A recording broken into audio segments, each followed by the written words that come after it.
What up, heathens? Today I'm coming to you with two crazy and wacky reasons why Trump shouldn't be president.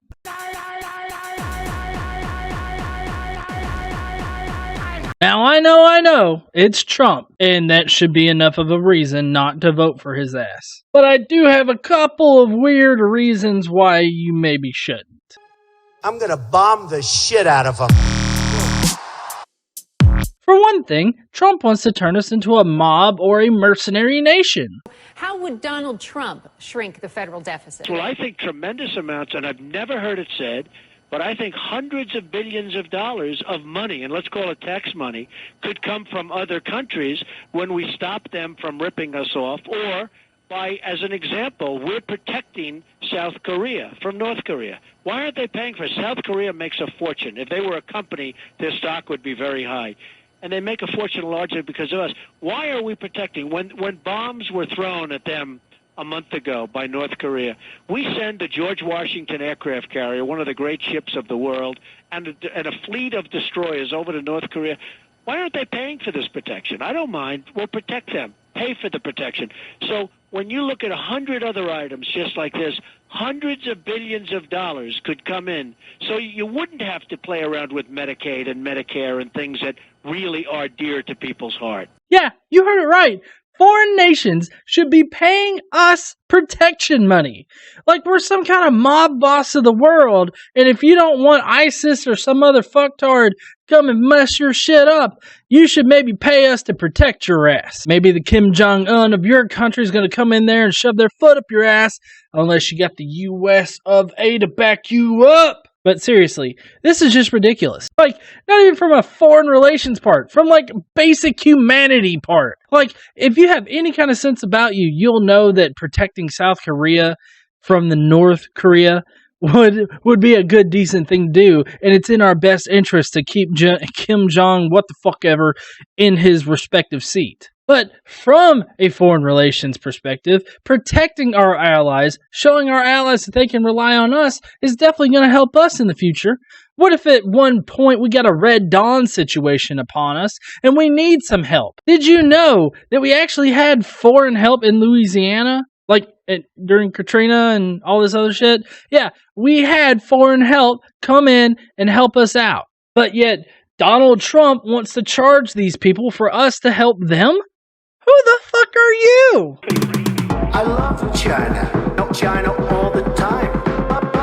Second, there's this one business practice that you can do if you're really looking to turn a business into profit. Now, what I'm talking about is when you're a big businessman and you go and buy a smaller business and then you sell off the assets in order to make a profit. Basically, you're buying the business in order to sell it off piece by piece. Well, that seems to be what Trump wants to do in order to decrease our deficit. Mr. Trump said he'd be able to eliminate the nation's $19 trillion national debt in just 8 years. And the Post notes that would require slashing the federal budget in half. How is this realistic policy that he can sell to voters?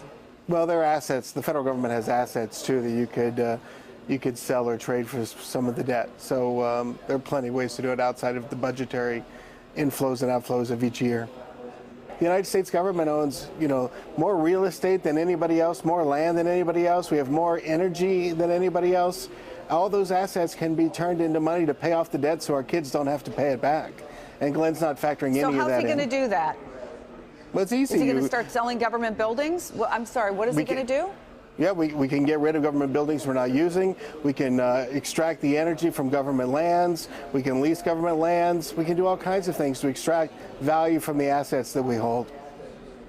$16 trillion worth. Oh, my goodness. You know how much land we have? You know how much oil is offshore and on government lands? Easily. I'm sorry, but that is just such a piss poor plan. For one thing, you're talking about selling off government assets, which I get. Empty buildings that we're not using, fine. I see a reason to sell those, maybe, but I think that they could potentially be used like in some kind of way that could benefit us. That's some assets that we can utilize and that we won't have to buy back later. But more importantly, instead of just selling that shit outright, how about, I don't know, we fucking rent the shit out? Like, that could be another viable option instead of selling off our assets. But another thing is the fact that he wants to sell federal land. Like, he wants to sell federal land that has, like, federally owned oil in it. Just fuck our reserves, right? Because, you know, we got reserves that are underneath Louisiana and Texas. The reason why we started banking so much oil is because there was this shortage in, like, 73, 74. That's when the Strategic Petroleum Reserve was actually started, so that we wouldn't have a hiccup like that because of some fucking embargo. But no, fuck all that. Fuck having a reserve. No, let's just sell off all the land too. I'm wondering exactly where, Trump, is it going to end for you as far as selling shit off from the United States? Like, are you going to start laying off whole departments of the United States government and selling off the buildings, like, to who the fuck ever will buy them? Like, are you going to reduce our government down to the lowest point to where it's just you sitting in a White House on a hill and you have complete control over everything? That kind of sounds like a dictator now, doesn't it? Now, obviously, there are a lot more reasons for you to not vote for Trump, despite the fact that he suggests, like, Obama was involved in the Orlando shooting, or that Donald Trump suggests that Colin Kaepernick should be, you know, deported and he should find a country that's more suitable for him just because he didn't want to stand for the Pledge of Allegiance or the national anthem. Either one. Doesn't fucking matter. I wouldn't stand or sit or anything for him too. Or maybe the fact that Donald Trump suggests that Barack Obama is allowing terrorist acts to be committed here on U.S. soil. Or maybe that he suggests that Hillary Clinton could somehow be deported. Maybe an amalgam of all these stupid, retarded things that he said should persuade you to not vote for this man.